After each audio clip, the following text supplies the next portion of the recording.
కాంగ్రెస్ ప్రభుత్వం అనుసరిస్తున్న ప్రజా వ్యతిరేక విధానాలను వ్యతిరేకిస్తూ బీజేపీ పార్టీ అసెంబ్లీకి పిలుపునిచ్చినటువంటి నేపథ్యంలో నిన్న రాత్రి నుంచే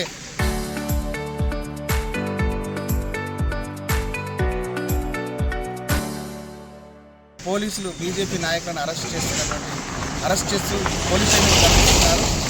ఎన్నికలకు ముందు అధికారం కోసం ఇబ్బడి ముబ్బడిగా అమలు కానటువంటి హామీలను ఇచ్చి అధికారంలోకి వచ్చినటువంటి కాంగ్రెస్ పార్టీ ఇప్పుడు ప్రజా వ్యతిరేకంగా వ్యవహరిస్తూ అటు ప్రజలకు ఇచ్చినటువంటి హామీలను నెరవేర్చకుండా ఇటు రైతులను, అటు ఉద్యోగులను, నిరుద్యోగులను, అన్ని వర్గాల ప్రజలను మోసం చేస్తూ ఇటు కాలం వెల్లదీస్తున్నటువంటి పరిస్థితి నెలకొంది. అటు ప్రజలకు ఇచ్చినటువంటి ఎన్నికలకు ముందు 6 గ్యారంటీల పేరుతో పాటుగా అనేక రకాలైనటువంటి హామీలు ఇచ్చినటువంటి కాంగ్రెస్ ప్రభుత్వం వెంటనే తాను ఇచ్చినటువంటి హామీలను నెరవేర్చాలని డిమాండ్ చేస్తున్నాం. బీజేపీ నాయకుల అక్రమ అరెస్టులను కూడా తీవ్రంగా ఖండిస్తున్నాం. వెంటనే బీజేపీ నాయకులను అరెస్ట్ చేసినటువంటి బీజేపీ నాయకులను బేషరతుగా విడుదల చేయడంతో పాటుగా అటు ప్రభుత్వం తాను ఇచ్చినటువంటి హామీలన్నింటినీ కూడా నెరవేర్చాలని డిమాండ్ చేస్తున్నాం.